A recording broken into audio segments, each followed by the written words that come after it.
to do the proactive police work, that they need to do to get out there ahead of things. They just can't do it.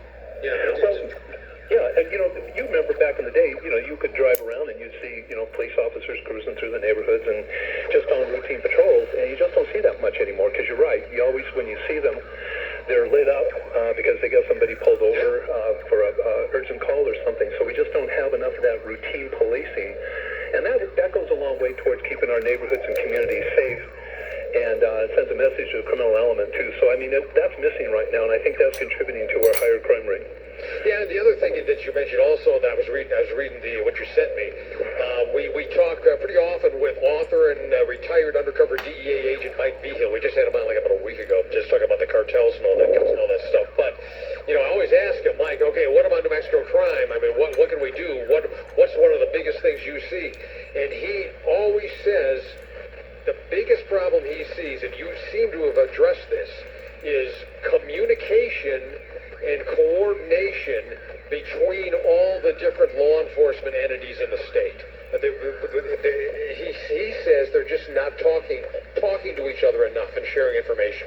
Well, they're not. And, back in the day, there were technology challenges to make that happen, but there's really no excuse for it now. But there are still some entities out there that like to do their thing and don't really, play well with others. And but we need to get ahead of all that. I mean, it's time to utilize technology.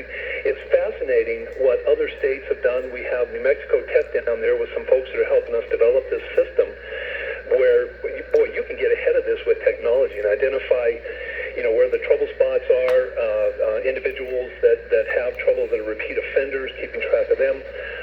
And it's unbelievable to me that we haven't utilized that technology to more effectively fight crime and keep our communities safe. So that bill, I think, will help.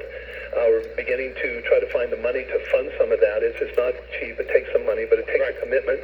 And that's how we get around this. That's how we turn the corner on it, because these people have to talk to each other, because the criminal element figures out pretty quickly how to kind of, navigate through all this and take advantages of the loopholes and the weak spots. And unfortunately, the public is left to suffer the consequences sometimes. Yeah, indeed. So how much money are we talking? Are we going to have enough money in this if it goes through to get some new cops on the streets?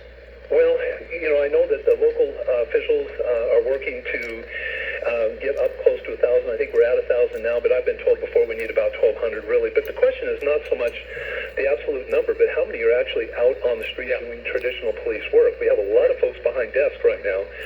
So, we need to get past this DOJ issue, get those folks back out on the street, get up to full capacity as far as manpower, and get everybody to working together. I know there's been an investment in the communication systems here locally that's going to make a big difference between county and local city police officers, first responders. So we're making progress, but there's a ways to go. Okay, great. Yeah. Actually, something, you look at crime, specifically crime in Rio Rancho. It's not as bad as in other places. Rio Rancho's doing pretty well. Well, and one thing they're not happy with us about, we were taking some of their police, enticing some of the police officers in Albuquerque. So right, sure. We're very happy about that. But yeah, I mean, it's a different situation, different demographic. All that contributes to it too. They still work with the same court systems and the same judicial processes and the same state laws and statutes that we have to work with, but they seem to have a little better outcome up there. All right, listen, let's talk again soon. We'll do it. Hey, appreciate you being on. Hopefully we'll have our little kinks worked out by the next time we talk. Thanks for having me, TJ. Sure, take care.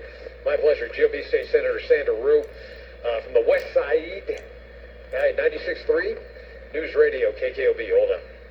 COVID-19.